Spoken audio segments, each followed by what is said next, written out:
So men can fast anywhere from 12 to 24 hours to 3 days, or even a week if you're not going to stress yourself out too much and become grouchy. However, women should be fasting really past 12 or 14 hours a day. Our blood, our body, and our regeneration time is simply different because of the fact that we don't have to worry about that month or that time of the month every month. So our bodies are always in a cellularly regenerative state in comparison to the opposite sex. When we get to 12 hours of fasting, the body starts to get rid of most of the glucose. We start to tap into the fat reserve storage energy that we have, and we're able to burn that excess fat that's in our body.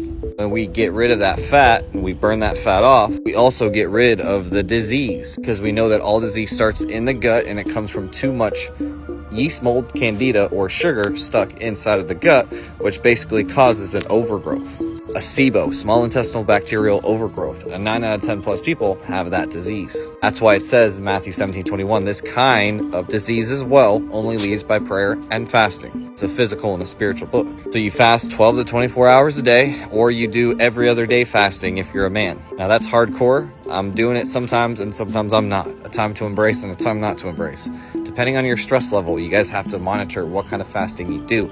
Everybody's fasting schedule is going to be a little bit different. For a time in a season, I basically didn't eat anything other than one meal a day, and it was a small amount of food. But then for another season, I would eat 2, maybe 3 times a day, and it was a large amount of food. But you have to listen intuitively to what your body and your nervous system and everything like that is actually telling you. However, you get to 16 hours, and that's when you really start to get into the beginning of growing new stem cells. 24 hours, and you're releasing a lot of HGH and testosterone in the body and stem cells as well. But 3 days is going to be the sweet spot if you're able to make it to a 3-day fast. Especially if you haven't done a fast before. 3 days is going to really help reset your body. You can lose a lot of weight during that time too. As you lose the weight, you want to make sure that you're getting the electrolytes and the minerals back into your diet. So you want to use 5 to 10 grams of organic sea salt a day. You want to add some key lime in there. The key limes, the ones that have seeds, the real ones. Get the key lime, the salt, maybe a little olive or coconut oil. Anyways, just drink that throughout the day,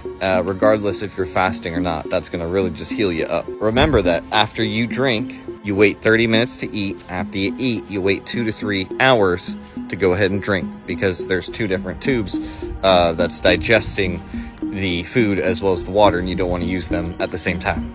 Anyways, that's why we made you the Bible Health Book.